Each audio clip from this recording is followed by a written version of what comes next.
ये जो लेज़र है, ये आपकी ग्रूमिंग और ब्यूटीफाइंग से बहुत आगे हैं। ये एक ऐसा लेज़र है जो काफ़ी लोगों के लिए बहुत ही ज़रूरतमंद है।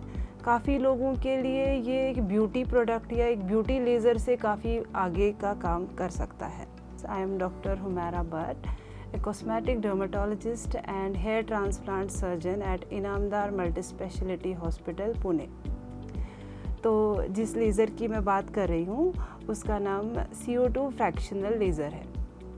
ये लेज़र अगर देखा जाए तो अगर आप इसको एक वर्ड में डिफ़ाइन करना चाहते हैं तो ये लेज़र जो है ये स्कार लेज़र होता है। मेनली ये स्कार्स के लिए काम करता है। तो ये कैसे काम करता है? ये एक ऐसे टाइप का लेज़र है जो जब आप स्किन पे पास करते हैं तो जो स्किन की ऊपर की लेयर होती है, जो स्कार डेड लेयर होती है, ये उसको वेपराइज कर देता है और जो नीचे की डर्मल लेयर्स होती है उनमें हीटिंग प्रोसेस से नया कोलेजोजेनेसिस यानी नया कोलेजन बनाना स्टार्ट कर देता है। In simple words baby skin बनना स्टार्ट हो जाती है। तो क्या है इसके फंक्शंस या क्या है इसके इंडिकेशंस? इसके फंक्शंस इसके मोड के हिसाब से रहते हैं। अगर आप इसके फ्रैक्शनल जो इसका मेन मोड है CO2 फ्रैक्शनल जिसको बोलते हैं, उसका फंक्शन क्या है तो वो सबसे पहले मेनली सारे टाइप के स्कार्स पे काम करेगा।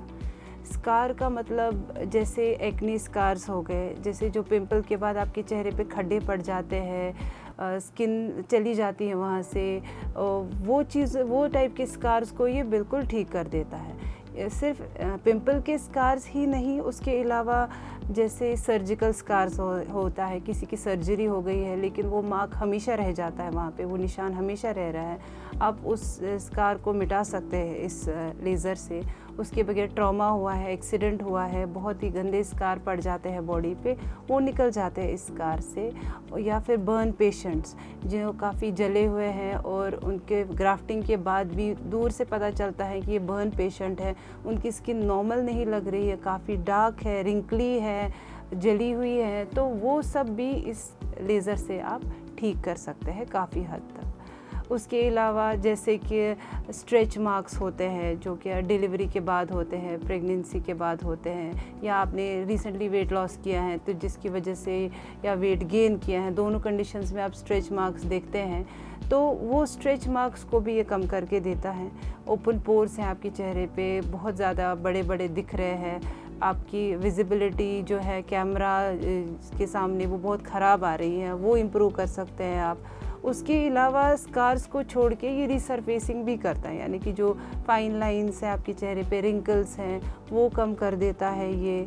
आप अगली स्कार्स को छोड़ के जो डार्क पिगमेंटेशन के अनइवन स्किन टोन्स हैं, रफ़ स्किन हैं, वो सब भी कम कर देता है। उसके अलावा इसका दूसरा मोड भी है, कंटिन्यूस मोड, जिससे आप बड़ी प्रिसाइजली स्किन टैग्स, मोल्स या ज़ेंथलाज़मा जो आँखों के अराउंड सफ़ेद टाइप की थिक लेयर आ जाती है, वो सब आप लेज़र से बड़ी ही प्रिसाइजली निकाल सकते हैं, बिना कटिंग के, बिना सूचरिंग के, बिना निशान के।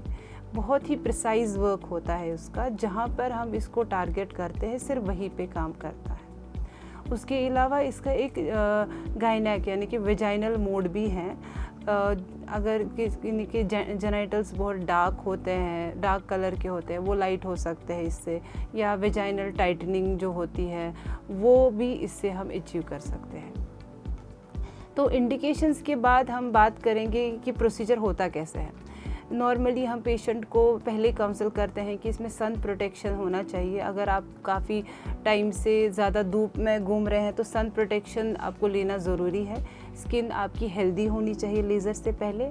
जब आप प्रोसीजर देने वाले आएंगे, आपका डर्मेटोलॉजिस्ट आपकी स्किन चेक करेगा। उसके बाद आपको ये लेज़र थोड़ा पेनफुल रहता है, इसलिए नम क्रीम लगानी ज़रूरी होती है, जिसको बूल की क्रीम भी बोलते हैं। वो लगा के आपको आधे एक घंटा बिठा देते हैं। उसके बाद ये लेज़र आराम से कर सकते हैं, बिना पेन के, बिना किसी दिक्कत के। उसके बाद इसमें कूलिंग होता है स्किन का लेज़र के बाद, और पेशेंट को स्ट्रिक्टली समझाया जाता है कि अगले 2 हफ्ते तक सन प्रोटेक्शन बहुत ज़रूरी है। आप धूप में जाएंगे तो आपकी स्किन जल सकती है, आपको बर्निंग सेंसेशन फील हो सकती है और डार्क हो सकती है। तो जब भी आप बाहर जाएंगे या आप कुकिंग करने जा रहे हैं किचन में, या फिर आप लैपटॉप के सामने काम करने जा रहे हैं जहाँ पर आपको ज़्यादा रेडिएशंस के सामने काम करना है, तो आपको सन प्रोटेक्शन लेना ज़रूरी है। तो ये आपका प्रोसीजर होता है। उसके बाद इसमें सिटिंग्स कैसे रहती हैं। नॉर्मली जब हम लोग CO2 लेज़र करते हैं तो एक ही सिटिंग में पेशेंट्स काफ़ी सेटिस्फाइड होते हैं, दे कम हैप्पीली कि उनका रिज़ल्ट अच्छा लग रहा है उनको। मगर स्टिल कंडीशंस पे डिपेंड करता है, स्कार कितना डीप है, कितना पुराना है, कितना डैमेज हुआ है स्किन, उस पे आपकी सेटिंग्स जो है वो डिसाइड होती है। तो 4 से 6 और कभी कभी 8 सेटिंग्स भी, बर्न केसेस में 8 सेटिंग्स तक हम लोग जा सकते हैं। और आपको प्रिकॉशंस क्या लेनी है लेज़र के बाद। लेज़र के बाद जैसे मैंने पहले बताया, सन प्रोटेक्शन बहुत ज़रूरी है। उसके अलावा आपको डाउन टाइम पता होना ज़रूरी है कि लेज़र कैसे काम करता है। तो अगले 7 दिन जो हैं वो थोड़े से डिफरेंट रहने वाले हैं। तो अगर आपका कोई फंक्शन आने वाला है, कोई इंपॉर्टेंट मीटिंग आने वाली है, तो उसके इमीडिएटली पहले आप नहीं कर सकते हैं, क्योंकि इस लेज़र का डाउन टाइम ज़्यादा रहता है। पहले ही इमीडिएटली आपको लेज़र के बाद आपका चेहरा रेड लगेगा, जो 1 दिन में आपका सेटल हो जाएगा।